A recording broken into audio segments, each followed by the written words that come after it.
Paul alluded to something that now we're also living with, which is this kind of post-strike world. And, bruises are being healed. And yet at the same time, not a lot's going to happen until maybe February. There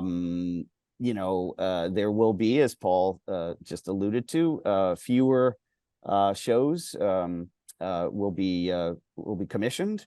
There will be less content on some of the big streamers, and that's another big challenge here on the ROI side. So, Alan, can you sort of kick us off in this post-strike? I don't want to call it a dilemma, just call it a situation.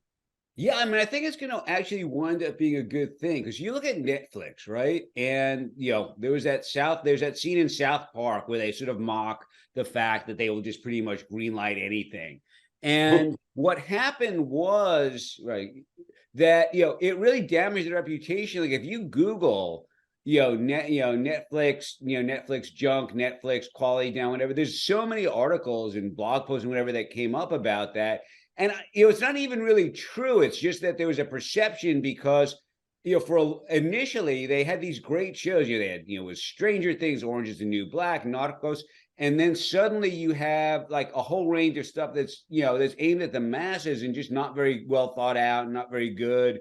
And it really created this perception that the stuff, what's out there isn't really great. So I think as they start concentrating more on quality and less on quantity, that's going to redound to their advantage.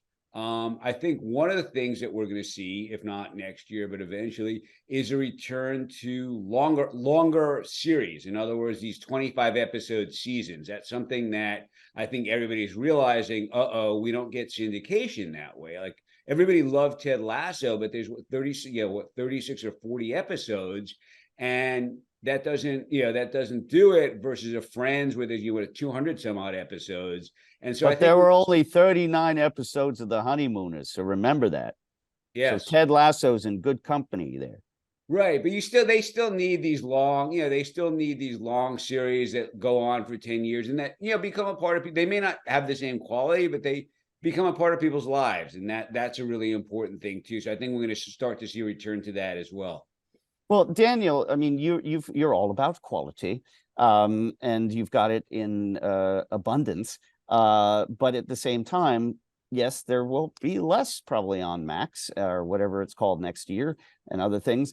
But it's an interesting thing that you have, because, of course, I watch some of your trailers and it's like Tony Soprano and Chip and Joanna Gaines. So there's an interesting mishmash here.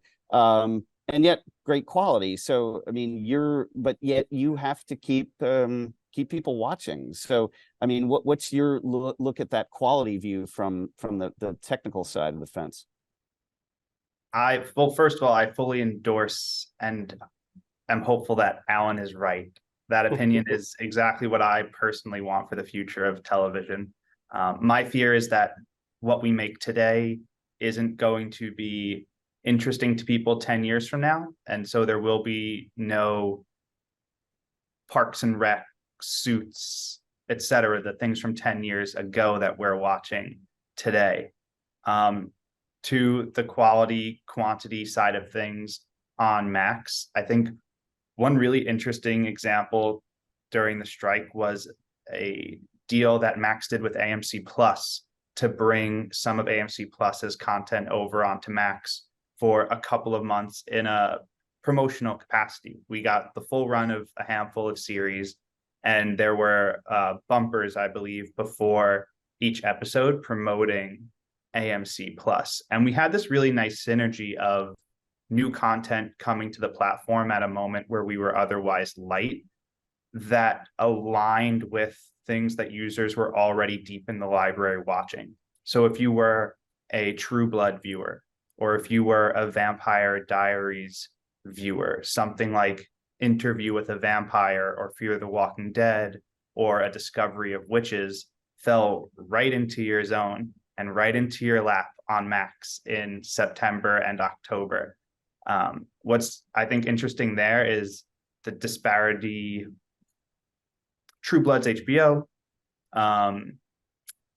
Vampire Diaries is CW, And so you might think there's a quality quantity difference between the two, and yet we see so often that it's a similar viewer.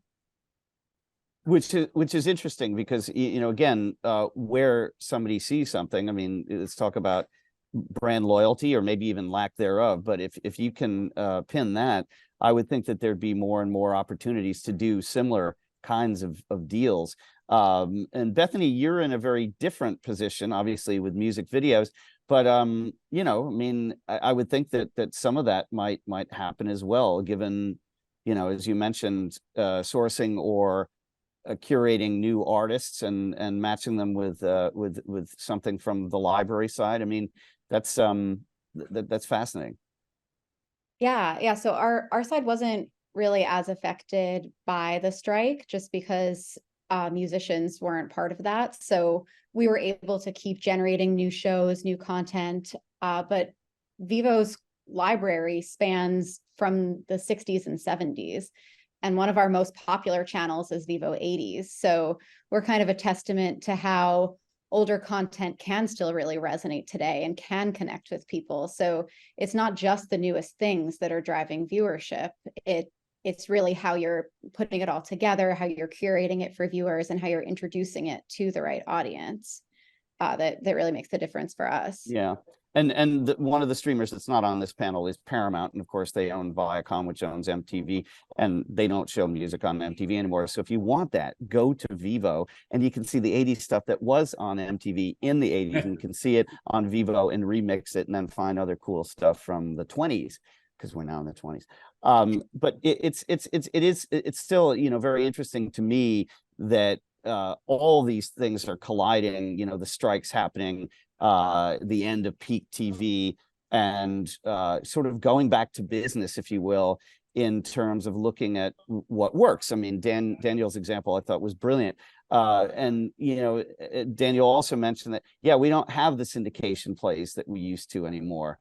I mean, so are we going to see more long series? And Paul, what do you think about that in terms of how people are really planning, particularly on the AVOD side as well? I mean, because that's you know, upfronts are coming up right around the time of Streaming Media East, by the way. So right. Well, good plug there. I think, you know, on the issue of the strikes and how it's kind of affected content strategy and so forth, I think AVOD or not, or let's say business model agnostic, obviously great content is always valuable to bring people in and keep them in the subscriber fold from the service perspective. But, you know, if you're not able to commission that great content, you know, we have a situation now where the strike perhaps is allowing the industry to sharpen its skills in a different area. And by that, I mean, not all great content in your portfolio needs to be original commissions, right? You can license also, and you can particularly leverage some amazing content from around the world if you internationalize it properly, or it's already internationalized.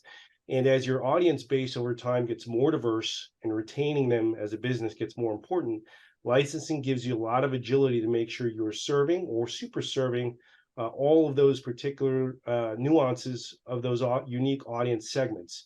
So I think, you know, whether you are, you know, putting content in the portfolio for an AVOD service or SVOD service or fast channel, you still need to have some level of content agility, but that content spend can shift from being prioritized on, you know, less on the original commissions end, especially if there's a strike going on, and more towards very prudent licensing of content that's going to serve those particular audience segments. And I think that, you know, again, maybe alluding to, you know, what Alan said, where it's a time of opportunity and growth for the industry. This is an area where the industry is sharpening up its skills right now.